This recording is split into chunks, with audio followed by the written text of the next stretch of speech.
If the US needed an excuse to attack China, they just got it. A balloon from China was spotted surveilling the US for days, and it caused so much tension among Americans that when President Joe Biden decided it was time to crush it out of the sky, the US Air Force sent its most lethal, most advanced fighter, the F-22 Raptor, to do the job. The US is no newbie to spying on another country and has been doing it occupationally for well over 6 decades, with its respective ups and downs. One time it led to heightened tensions and threats of nuclear war between the US and the Soviet Union. Another time it led to the US being able to determine a boatload of useful information for Ukraine as Russia was about to invade the country.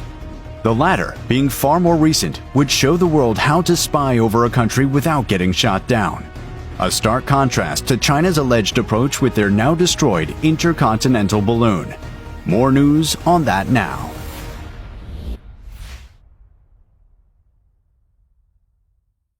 On February 2nd, the North American Air Defense Command issued a statement on Twitter saying that it detected and was tracking a high-altitude surveillance balloon flying over the continental United States. The balloon was traveling 4 miles higher than commercial airline traffic and was quite sizable because from so far below it, pilots were still able to spot the balloon with ease. The general sentiment was to shoot down the balloon instantly, but President Biden took a cautionary approach to waiting for the balloon to float over an area with no population before missiles went flying. 2 days after the Twitter statement on Saturday, as the balloon wandered off the coast of South Carolina, the Federal Aviation Administration ensured that the airspace surrounding the balloon was closed by halting flights at several airports in both North and South Carolina. Given the go-ahead, one of 2 F-22 Raptors that had taken off from Langley Air Force Base shot down the balloon with one AIM-9X air-to-air missile, bringing an end to a bizarre international episode that captured the country's attention for several days. China's Ministry of Foreign Affairs, meanwhile, issued a statement on the spy balloon days before it was shot down, claiming it was a weather device that had gone extraordinarily astray. However, this explanation might not hold much water, because in the political climate, every balloon is an innocent weather balloon until investigations uncover that it isn't, and that it has actually come with more sinister military-based intentions. This isn't the first time such an event is occurring. A glimpse into history shows that something similar happened in the mid-1900s, which led to what is today known as the U-2 crisis. Ironically, the intruding party then is the intruded party now, the United States. Before China became the world power it is today, the US had used balloons to gather information on its then biggest rival, the Soviet Union.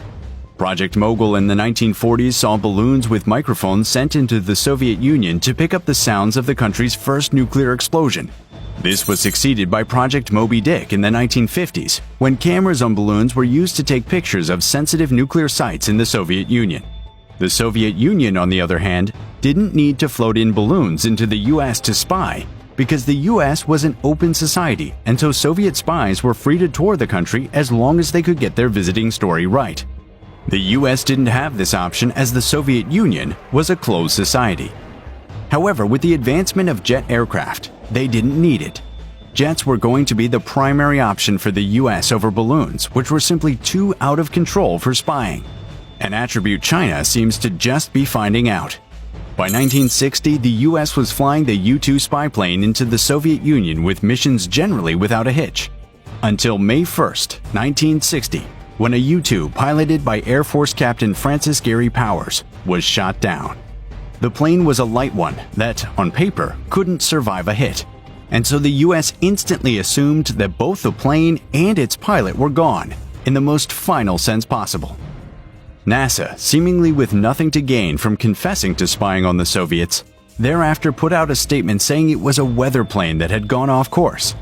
This is eerily similar to China's explanation for the floating balloon. However, when the Soviets triumphantly paraded Powers and bits of the wreckage in Moscow, Washington realized the game was up. The U-2 crisis increased tensions between the US and the Soviet Union to new highs, with the then-Soviet leader Nikita Khrushchev demanding in person an apology from then-American President Dwight Eisenhower. Drawing a parallel to the recent incident with China, tensions have also heightened. with Secretary of State Anthony Blinken having already postponed his planned visit to China till who knows when. If the Chinese balloon is discovered to be a spy device and the Chinese government is caught out in an obvious lie, this level of parallel to the U-2 crisis could be worrisome. This is because the U-2 crisis marked the beginning of one of the most dangerous periods of the Cold War, and not too long after it, the two superpowers were close to a nuclear exchange. However, despite this almost world-ending battle, Washington is once again keeping track of Moscow's activities, but this time in, around, and for Ukraine. And Russia can't do much about it because the American spy planes used this time are near impossible to stop. Here's what they are now and how the US uses them to track Russia in Ukraine. The US and other members of NATO gather and share with Ukrainian forces intelligence concerning developments on the Russian side, such as their almost 200,000 strong personnel and their composition of vehicles, among others. One massive benefit of this is that Russia's ability to launch a surprise attack or false flag operation against Ukraine is heavily mitigated. Both nations would have no choice but to fight hands in glove, facing each other, and fairly. Much of this battle-defining intelligence was gathered by two highly efficient spy planes, the age-old U-2 and the truly special RQ-4 Global Hawk. U-2.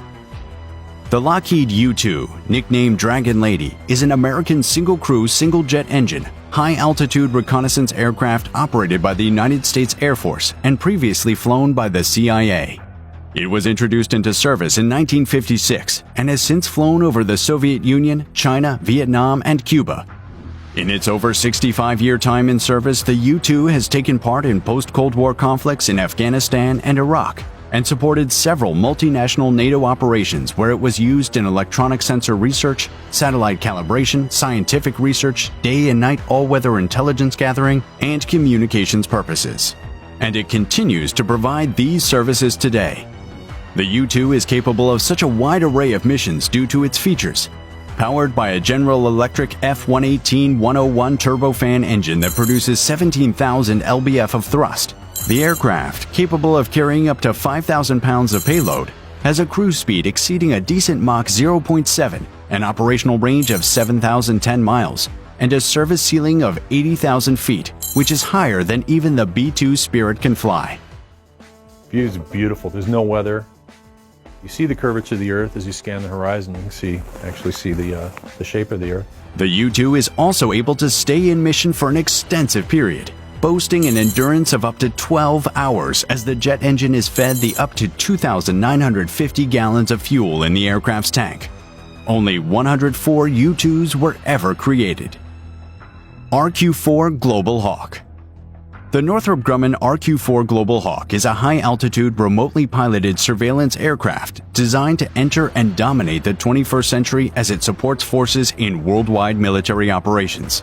The RQ-4 provides a broad overview and systematic surveillance using high-resolution synthetic aperture radar and electro-optical infrared sensors with exceptionally long 34-hour-plus loiter times over target areas. It can survey as much as 40,000 square miles of terrain per day, an area the size of South Korea or Iceland. According to the U.S. Air Force, the superior surveillance capabilities of the aircraft allow more precise weapons targeting and better protection of friendly forces. Other users include NASA and NATO as a whole. The widespread adoption of the RQ-4 is thanks to a performance that remains unrivaled by any similar unmanned surveillance aircraft. The RQ-4 has a payload capacity of 3,000 pounds and powered by a single Rolls-Royce F-137RR100 turbofan engine that produces 7,600 lb-f of thrust. The aircraft has a maximum speed of 391 miles per hour, a vast operational range of 390 miles, and a space-bordering service ceiling of 60,000 feet. All of these combine to give each RQ-4 a flyaway cost of up to $131.4 million, significantly costlier than the $80 million F-35 Lightning II. The RQ-4 Global Hawk from Northrop Grumman and the U-2 spy plane from Lockheed appear to be a huge part of all the U.S. needs for top-tier surveillance, as opposed to a balloon that could go around the world and almost start a war.